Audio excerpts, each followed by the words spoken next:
You want to be the type of person that everyone talks about how good you smell. People should know that you've entered a room before they even turn around. This is the power of having a signature scent. Fragrance is a personal statement, as it's all about how the scent smells on you specifically and how it's perceived by others. In this video, we're going to go through some fragrance rules, types of fragrances, and how to select your signature scent, with many more things to come. Now let's start with the unbreakable rules of fragrance. And the first thing is that hygiene comes first. Fragrance is what you add to your body after it's been cleaned. It's not a method of covering up body odor. You should only ever apply fragrance to a clean body. Not every occasion requires a fragrance. No scent will always be a good scent. If you work in tight spaces like cubicles or in the medical field, wearing a strong scent is a quick way to become hated by everybody that you know. Speaking of that, you should never overspray your fragrances. If you're buying quality fragrance, less is always more. Stick to 1 to 3 sprays for daytime or work hours and 3 to 4 sprays for the evening. And to not ever waste fragrance, you should always apply them to your pulse points, the parts of your body where it's a bit warmer than usual, so it evenly spreads throughout your skin. Expensive fragrances aren't always better.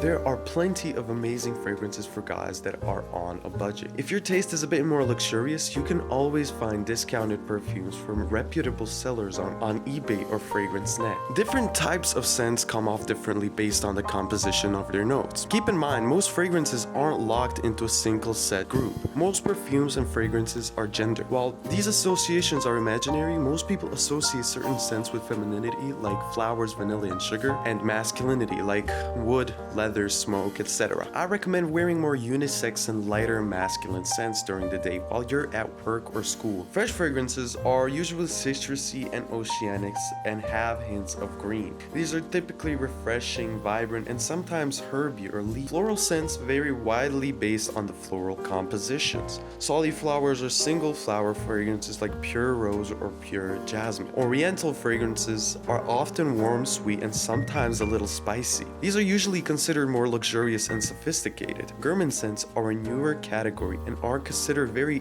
edible smelling, taking inspiration from the decadence of food to create rich scents. And lastly, woody fragrances are a little more androgynous and heavy with leather and amber notes combined. How do you wear fragrances? You can start by layering your fragrances. It's a really cool way to experiment and create a whole new scent that no one else has. This doesn't just mean mixing different colognes together. For example, if you use a peppermint body wash, mixing it with a vanilla-based fragrance can create a scent that works great together. You get the idea.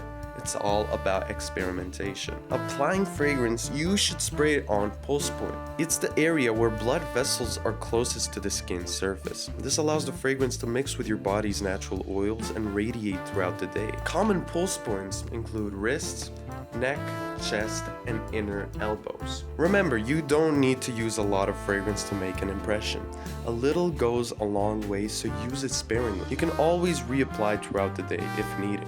Now, how do you find your signature scent? The more often you wear a scent, more people will associate that scent uniquely with you. This doesn't mean wearing one fragrance at a time. At most, 3 signature scents usually suffice. One for the office, one for daytime, weekends, or vacations, and one for the evenings. Finding your signature scent takes a lot of experimentations. The thing about fragrances is that they smell different on everybody. Sometimes you will hate the fragrance at first, but come to love it eventually. Through my experiences, I've found 3 fragrance houses that I really like and always recommend. First of all, it's Tom Ford. These fragrances are usually very expensive, but they have really unique scents and very high quality ingredients and lasting power. The second is Byredo. I've never smelled a Byredo scent and didn't like it. They're very inoffensive, light, and fresh. Great if you want a more subtle fragrance. And the third is Maison Margiela, an absolutely amazing line of fragrances that are both unique in terms of scent and have surprisingly long-lasting power for the price point. But now, you should create a fragrance wardrobe. Everyone has a different way of creating their fragrance wardrobe. Your fragrances should add to the overall vibe you're going for. If you're dressed up in a Hawaiian shirt and shorts with a summer vibe going on, you want a fresh and light summer fragrance. If you're dressed formally and going to a fancy dinner late at night, you want a more masculine and woody scent. You get the idea. I like to match my fragrances with my outfits. With that said, check this video out right here. Subscribe, stay clean, healthy, and powerful. Good luck.